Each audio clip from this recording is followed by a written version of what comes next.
Welcome to the third module of the Program Quality Workshop presented by ISB. We're going to focus on the third big idea during our time together in this particular video, which you should be able to see on your screen now. So here we are, big idea number 3, strategic use of funding and teacher time is critical for improving program quality. Now, I know this seems obvious, but often not taking the time to plan leads to unintended outcomes, and that can look a lot of different ways.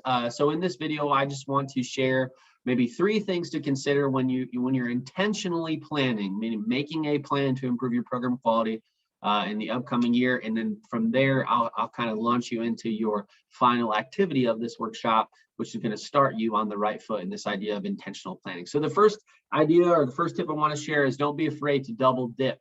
There are lots of components on this application that go overlooked that can also serve your program in other ways. So even in the sense of in goal 8, for example, there's some agricultural literacy initiatives like mentoring programs or hunger activities, and those things would look great on a FFA National Chapter Award, which is also on this particular application. So think about those things. How can you use quality indicators to work together to improve your program?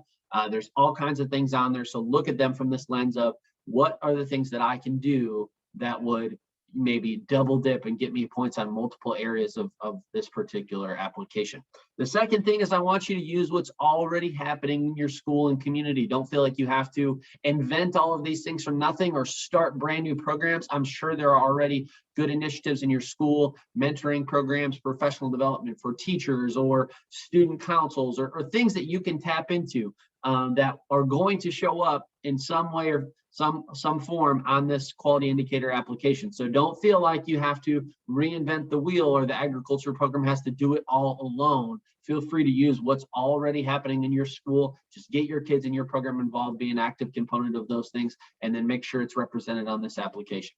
The third and final tip that I have for you when it comes to intentional planning for incentive funding quality indicators is that sharing is caring, okay? And I know maybe that's a cliche and maybe it's a little bit confusing when it comes to program quality, but by this I mean you need to identify and intentionally go and share your plan or your ideas or give others the opportunity to share their ideas on very specific components, okay? This application is not something that you should visit just once a year by yourself. It should be something that you get all kinds of people involved with. So maybe your students can help you look at the Goal 5 agricultural student organizations. Maybe middle school science teachers could help you look at the agricultural literacy component. Maybe your school administrators want to help you with Goal 1, qualified agricultural education teacher, or maybe your counseling department wants to help you with your student support services.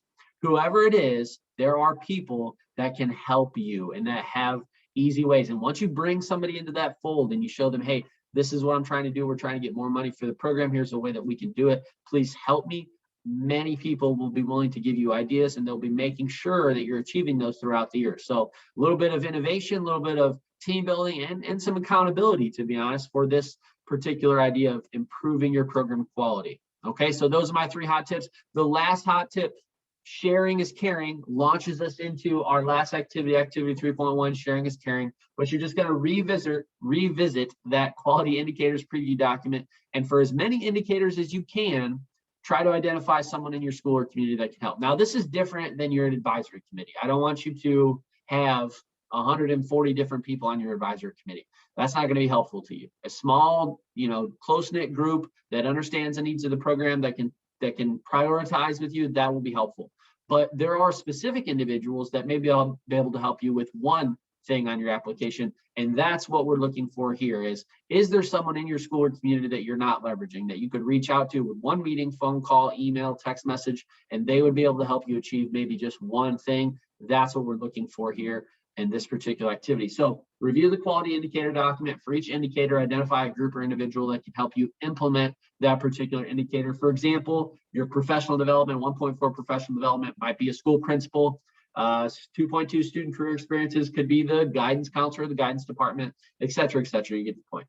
Once you kind of have these people identified, discuss your list with your small group, specifically these last 2 essential questions. Number 1, what is the value in sharing the responsibility of improving program quality as opposed to taking it all on yourself as a teacher. And then question 2, what are the benefits of intentional planning through incentive funding grant versus planning without incentive funding grant? What are the advantages of using the incentive funding grant? Some things to consider might be holistic program improvement instead of just concentrated or focused program improvement, and then the return on that investment in the form of annual incentive funding. So things to consider. Activity 3.1, sharing is caring. This is the final activity and the final module of this workshop. Thank you so much for your time today, and I hope you enjoy module 3.